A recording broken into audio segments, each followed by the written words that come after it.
नमस्कार, good morning all of you. आप सभी का एक बार फिर से स्वागत है अपनी इस ऑनलाइन क्लास में। अपनी बात कर रहे थे विद्युत क्षेत्र के बारे में और कल की क्लास में मैंने गाउस के नियम से अनंत रेखीय आवेशित तार के कारण विद्युत क्षेत्र के बारे में पढ़ लिया था। आज अपनी बात करने वाले हैं प्लेटों के बारे में। सबसे पहले अपने देखेंगे कि अचालक प्लेट के कारण विद्युत क्षेत्र की तीव्रता कैसे ज्ञात की जाती है और उसके बाद अपने समझने वाले हैं कि चालक प्लेट के कारण तीव्रता है वो कैसे ज्ञात होगी। तो तीव्रता ज्ञात करने के लिए हमें यह पता होना चाहिए कि इन दोनों प्लेटों के कारण जो भी तीव्रता की डायरेक्शन आती है वो किस दिशा में होती है, यानी कि विद्युत क्षेत्र की तीव्रता की दिशा है क्या होने वाली है। तो सबसे पहले अपने दोनों ही प्लेटों के कारण तीव्रता की दिशा ज्ञात करेंगे और दोनों ही प्लेटों के कारण जो तीव्रता की डायरेक्शन आएगी वो ज्ञात करने का तरीका एक समान होगा, दिशा भी एक समान होगी।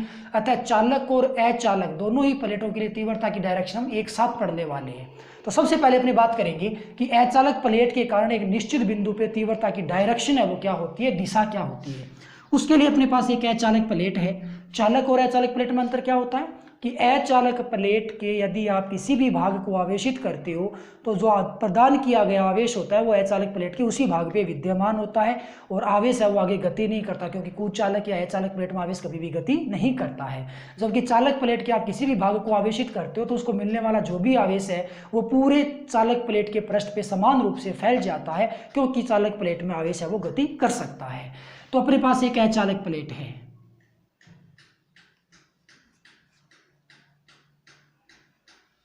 कुछ इस प्रकार से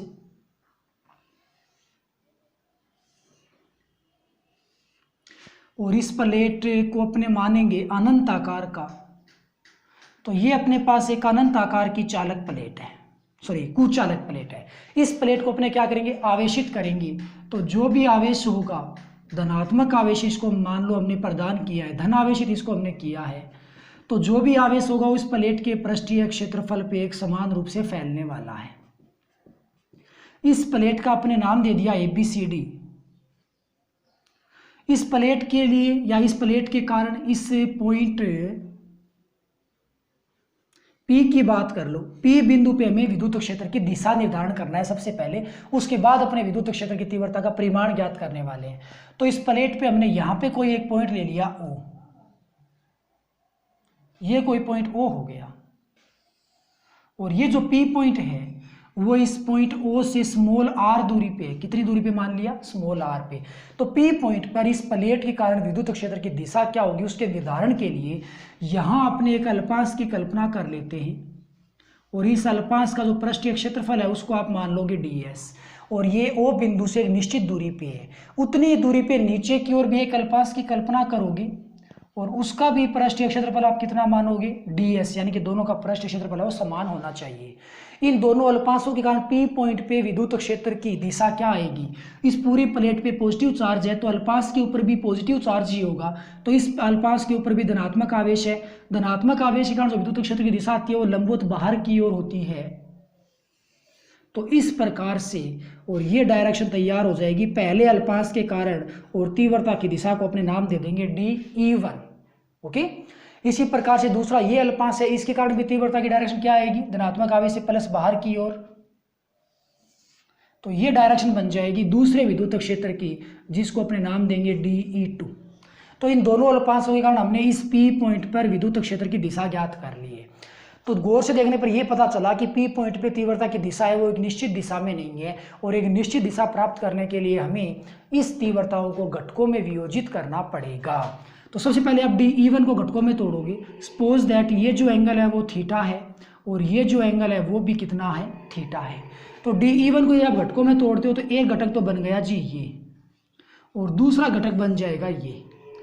अब ये एंगल यदि थीटा है तो ये एंगल थीटा बनेगा, क्योंकि आमने सामने के एंगल है, शीर्षाभिमुख कोण है तो ये थीटा एंगल बनेगा। इसी प्रकार ये एंगल है वो भी थीटा ही बनेगा, क्योंकि ये दोनों आमने सामने के कोण हैं। तो DE1 को घटकों में तोड़े तो ये जो DE1 है वो इस घटक के साथ एंगल बनाता है, तो ये घटक बनेगा कोस थीटा का, यानी कि DE1 को तोड़ा और किसका घटक बन गया, कोस थीटा का। तो ये घटक किसका बनेगा, ये बनेगा साइन थीटा का, DE1 साइन थीटा। तो DE2 को घटकों में तोड़ोगे तो ये DE2 इस घटक के साथ एंगल बनाता है, तो ये घटक तो बनेगा कोस थीटा का, DE2 कोस थीटा, और एक घटक बन जाएगा जी ये, और ये किसका घटक बनेगा, ये DE2 साइन थीटा का घटक बनेगा। तो ये दो अल्पांश हैं, समान आकार के हैं, इस पॉइंट ओ से समान दूरी पे है, पी पॉइंट से भी समान दूरी पे हैं, यानी कि दोनों के लिए कंडीशन सब कुछ सेम है। तो इन दोनों के द्वारा पी पॉइंट पे जो तीव्रता उत्पन्न होगी DE1 और DE2, ये भी परिमाण में आपस में क्या होंगी, समान होंगी। तो ये DE2 साइन थीटा और DE1 साइन थीटा ये विपरीत दिशा में होने के कारण, समान परिमाण के होने के कारण एक दूसरे को निरस्त कर देंगे। तो परिणामी तीव्रता है वो इस दिशा में बचेगी, यानी कि इस प्लेट से O से P बिंदु की, यानी कि लंबवत बाहर की ओर तीव्रता की दिशा आ जानी है। तो कुल मिलाकर के बात ये हो गई कि जैसे अपने पास ये एक कुचालक प्लेट थी, इस प्लेट के कारण यदि आप इस पॉइंट पे तीव्रता की दिशा देखते हो तो तीव्रता की डायरेक्शन ये आएगी, धनात्मक आवेश है, ये प्लेट ऐसे रखी हुई है तो तीव्रता इस पॉइंट पे ऐसे आनी है। यदि आप इधर कोई पॉइंट लेते हो तो तीव्रता की डायरेक्शन है वो इस प्रकार आनी है, यानी कि प्लेट के लंबवत बाहर की ओर तीव्रता की डायरेक्शन प्राप्त होगी। इस प्लेट के आप कहीं भी पॉइंट लो, यहाँ एक बिंदु लोगे तो तीव्रता की डायरेक्शन बाहर की ओर आएगी, इस पॉइंट पे एक पॉइंट लोगे, इस बिंदु यहाँ पे, तो यहाँ तीव्रता की डायरेक्शन भी लंबवत बाहर की ओर आएगी।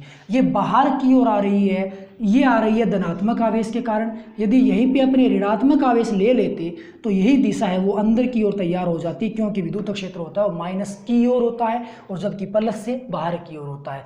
तो बाय डिफॉल्ट अपने इसको धनावेशित करते हैं और जिसके कारण तीव्रता की डायरेक्शन है वो लंबवत बाहर की ओर प्राप्त हो जाती है। लेकिन फिर भी यदि अपने बात कर ले कि इसको ऋणावेशित करने वाले हैं तो उस केस में तीव्रता की डायरेक्शन है वो प्लेट की ओर आएगी, लेकिन प्लेट के पृष्ठ के लंबवत जरूर होगी। ओके, तो ये तो हो गया दिशा निर्धारण। चाहे आप कुचालक की बात करो या फिर चालक प्लेट की बात करो, दिशा निर्धारण ये सेम होने वाला है। तो आगे जब अपन चालक प्लेट के बारे में पढ़ेंगे तो मैं दोबारा दिशा निर्धारण नहीं बताने वाला हूं, क्योंकि ये सेम प्रोसेस रहने वाला है।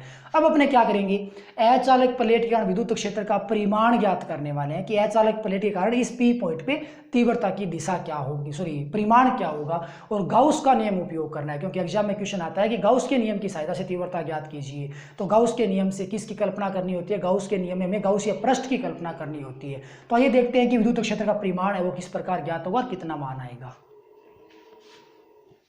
अपने पास एक अचालक प्लेट है कुछ इस प्रकार से,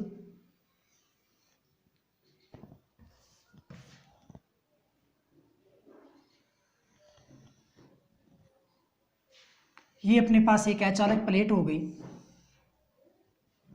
जिसको अपने अनंत आकार का लेने वाले हैं।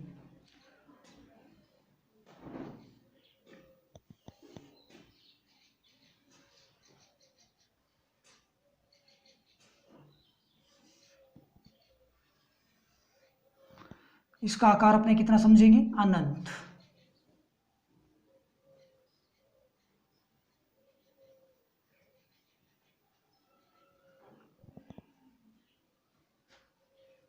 ओके, और इस प्लेट को अपने धनावेशित करना है।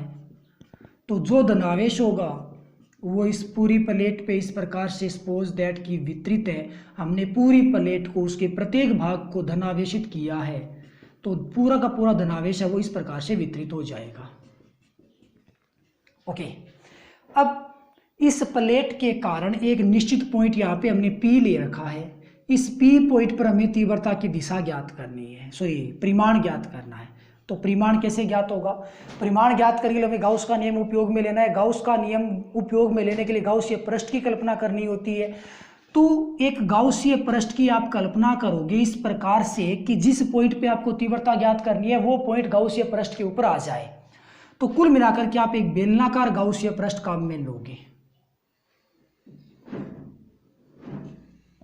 इस प्रकार का आप एक बेलनाकार गाउसीय पृष्ठ काम में लोगे।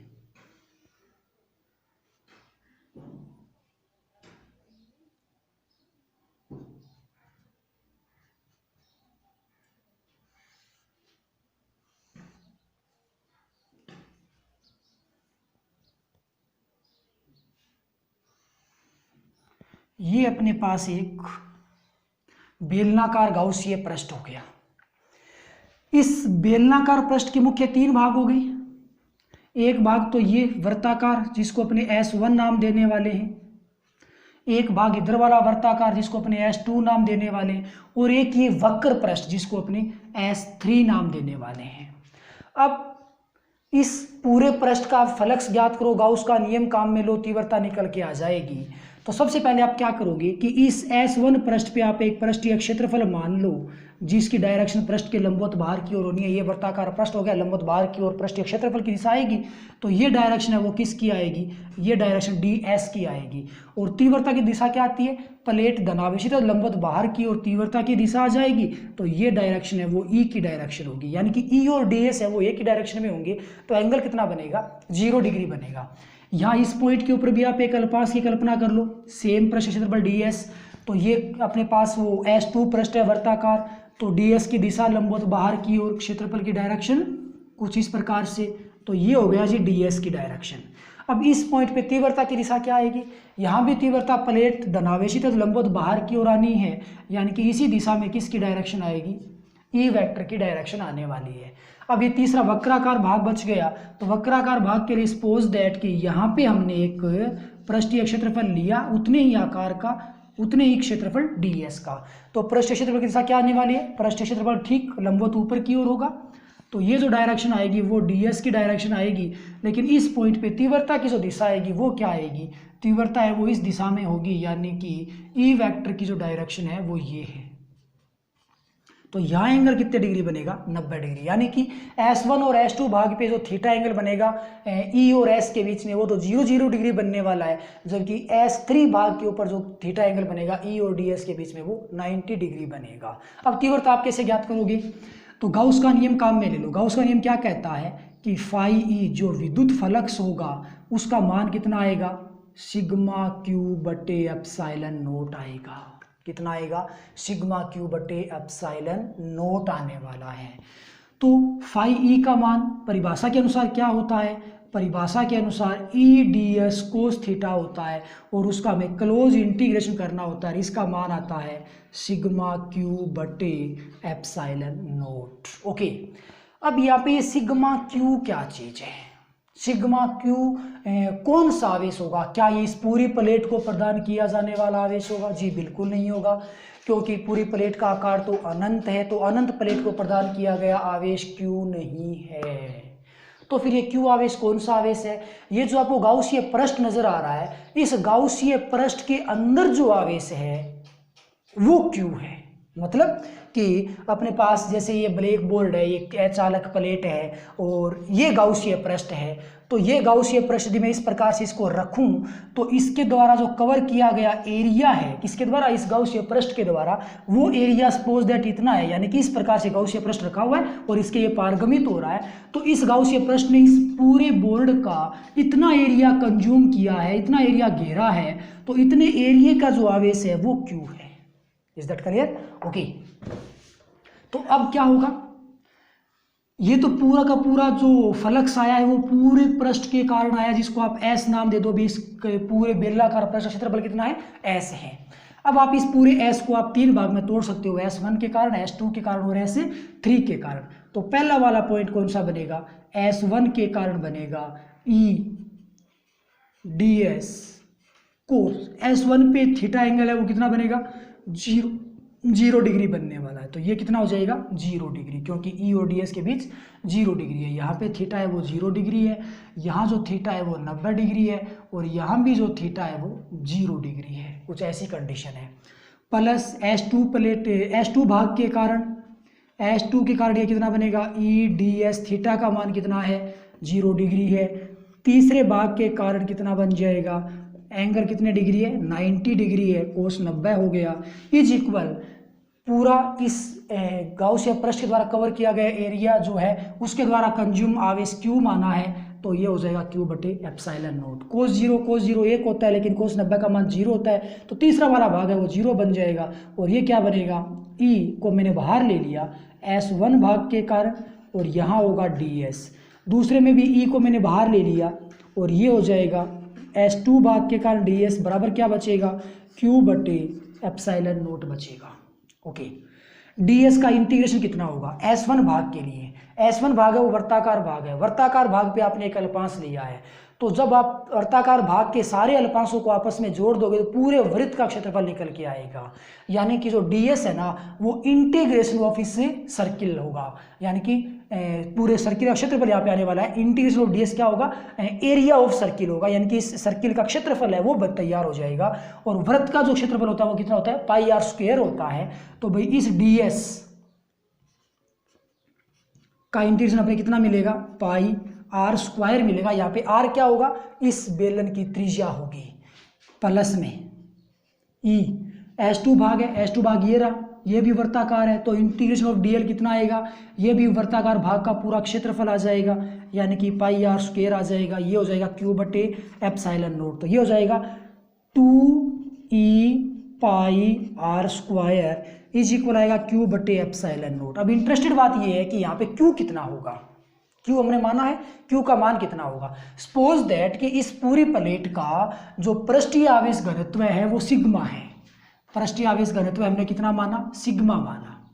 तो सिग्मा यहाँ पे जो होगा वो कितना बनेगा, सिग्मा क्या होता है, पृष्ठीय आवेश घनत्व, यानी कि एकांक पृष्ठीय क्षेत्रफल पर वितरित आवेश को सिग्मा कहते हैं। और हमने थोड़ी देर पहले ये समझा था कि क्यू क्या चीज़ है, इस पूरे गाउसीय पृष्ठ द्वारा कवर किया गया जो भी एरिया है, क्षेत्रफल है, उसके अंदर जो भी आवेश है वो क्यू है। सपोज दैट ये जो क्षेत्रफल है वो एस है या ए है, जो भी है, एस मान लो या ए मान लो, चलो मैं इसको ए नाम दे देता हूँ कि इसके द्वारा कवर किया गया क्षेत्रफल है वो कितना है, ए है। और एक चीज का और ध्यान रखना कि ये जो अपने गाउसीय पृष्ठ काम में लिया है ना, इस गाउसीय पृष्ठ में जो क्षेत्रफल S1 भाग का होगा, S1 ये भाग हो गया वर्ताकार, S2 ये भाग हो गया वर्ताकार, जितना एरिया S1 और S2 का होगा उतना ही एरिया इसके बीच वाले भाग का होगा जो कि इसके द्वारा ये कवर किया गया, यानी कि S1 S2 या फिर इसके बीच में कोई भी आप एक कट लगाओगे तो उसका जो भी वर्ताकार भाग का एरिया आएगा वो समान आना है। तो इस एरिया को आप कितना नाम दे दो, S नाम दे दो। जैसे कि S1 का पूरा क्षेत्रफल है उसको S मान लिया या इसको S मान लिया, या जो भी है इसको A नाम दे दो। S हमने क्या किया है, S हमने पूरे के क्षेत्रफल को माना है, तो मैं इसके एरिया को A नाम दे देता हूँ। कुल मिलाकर के बात ये हो गई। ओके, तो इस पूरे एक क्षेत्रफल के द्वारा जो ग्रहण किया गया आवेश है वो कितना है, Q है। तो एक क्षेत्रफल के द्वारा ग्रहण किया गया आवेश Q है, तो एकांक क्षेत्रफल के द्वारा कितना आवेश ग्रहण होगा, एकांक के द्वारा होगा जी Q बटा A। और यहां से Q कितना बन जाएगा, सिग्मा A बन जाएगा।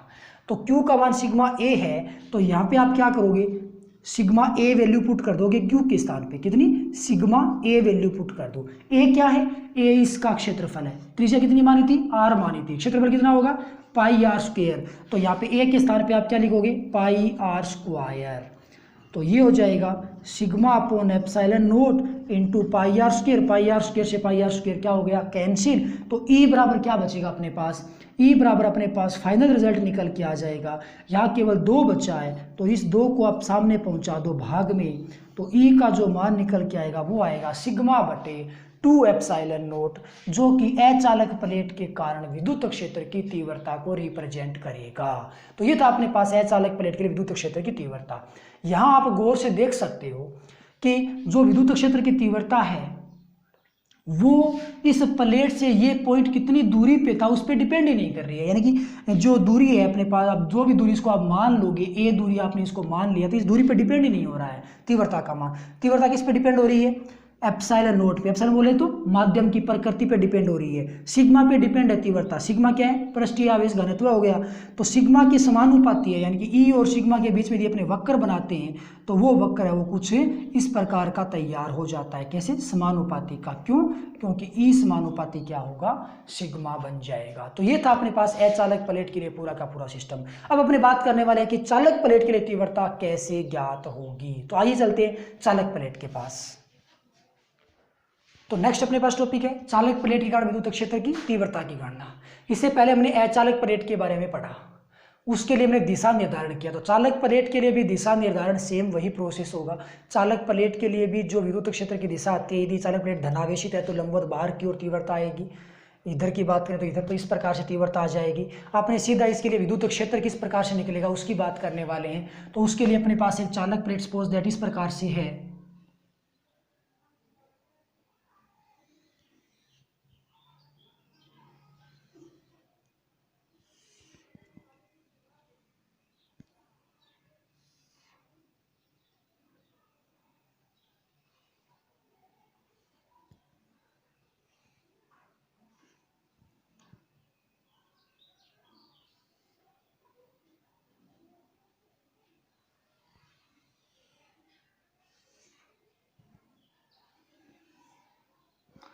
और इसका आकार आपने मान लिया अनंत, कि ये जो चालक प्लेट है वो अनंत आकार की है। ओके, और इस प्लेट को आप जो भी नाम देना चाहो नाम दे सकते हो। अब जब हम इसको आवेशित करेंगे तो चालक प्लेट है तो जो भी आवेश है वो पूरे इसके बाह्य पृष्ठ पे फैलेगा। ऐसा नहीं है कि हम जिस भाग को आवेशित करते हैं उसी भाग पे आवेश जमा रहेगा, नहीं, ये पूरे बाह्य पृष्ठ पे फैलेगा।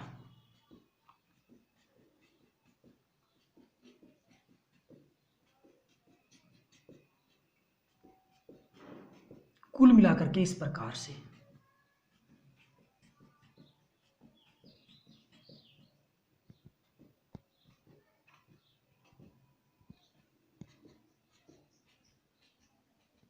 ऐसा वो सिस्टम होगा। ये देखने को तो ऐसा लग रहा है कि ये प्लेट के अंदर भी है, प्लेट के बाहर भी है, लेकिन वास्तविकता ये है कि ये जो आवेश है वो केवल प्लेट के बाह्य पृष्ठों पे है। जैसे अपने पास जो बुक है, बुक के जो 6 फलक हैं, 6 पासे, 6 भाग हैं, उन 6 भाग पे ये आवेश फैला हुआ है। बुक के अंदर ये आवेश नहीं है। क्यों? क्योंकि ये चालक प्लेट है। चालक प्लेट के लिए जो आवेश होता है वो बाह्य पृष्ठ पे हमेशा फैलता है। तो आप ऐसा समझ सकते हो कि जो बुक का बाहर का कवर है या उसके जो साइड है या ऊपर नीचे की साइड है, केवल वहीं पे आवेश विद्यमान है।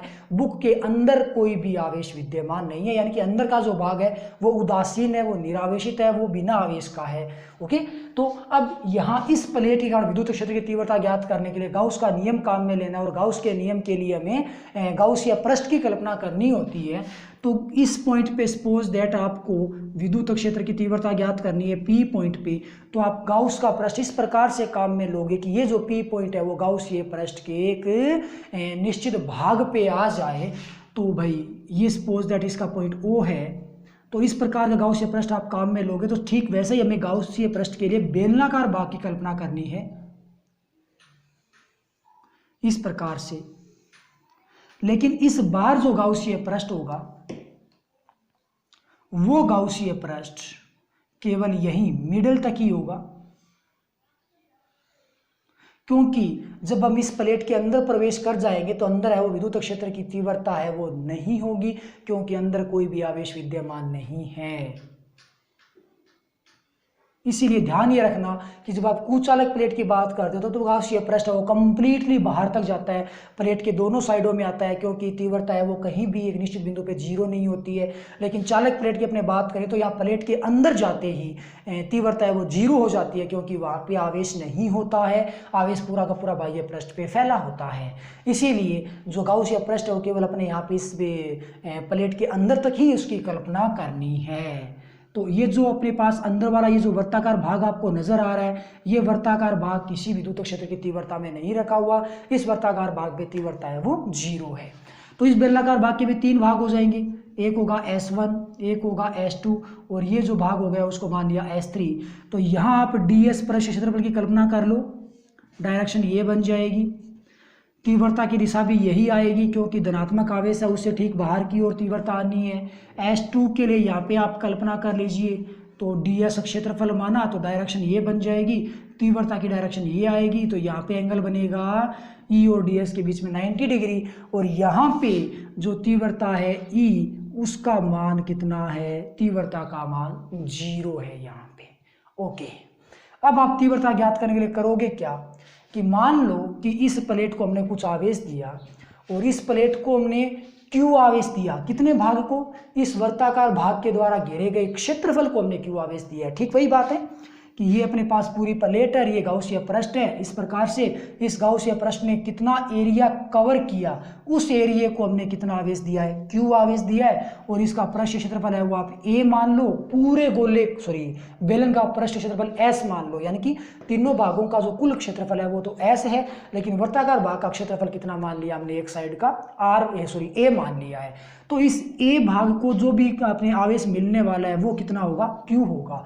तो एक क्षेत्रफल को मिला आवेश Q है, तो एकांक को कितना मिलेगा, जो कि सिग्मा कहलाएगा, वो मिलेगा Q/A। तो Q का मान यहाँ पे कितना आ जाएगा, सिग्मा A आ जाएगा। तो कुल मिलाकर की बात ये हो गई कि जो वक्र पृष्ठ होगा, जो वर्ताकार पृष्ठ होगा उसके द्वारा कवर किया गया एरिया है, उसके द्वारा जो भी आवेश प्राप्त हुआ है वो कितना है, सिग्मा × A है। अब आप तीव्रता कैसे ज्ञात करोगे?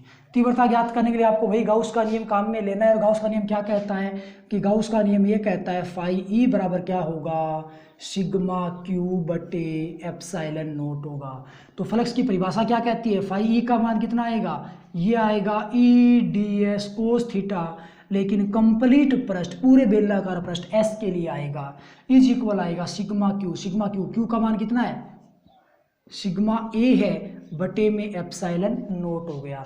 तो पूरे बेलनाकार पृष्ठ क्षेत्रफल किस प्रकार से निकलेगा, 3 भाग में इसको तोड़ दोगे तो पहला क्षेत्रफल तो आएगा किसके कारण, S1 के कारण, ई डी एस कोस S1 वाले भाग में ई और डी एस के बीच एंगल कितना 0 डिग्री, क्योंकि ई और डी एस है वो एक ही डायरेक्शन में है, प्लस दूसरा भाग है S2, इसके द्वारा बनेगा ई डी एस कोस, यह एंगल कितने डिग्री बनेगा 90 डिग्री बनेगा, प्लस तीसरे भाग के पास तीव्रता है वो 0 है, तो ई का मान 0, तो ये पूरा पद वैसे 0 हो जाएगा, बराबर है सिग्मा ए बटा एप्सिलॉन नोट। ओके ठीक है जी।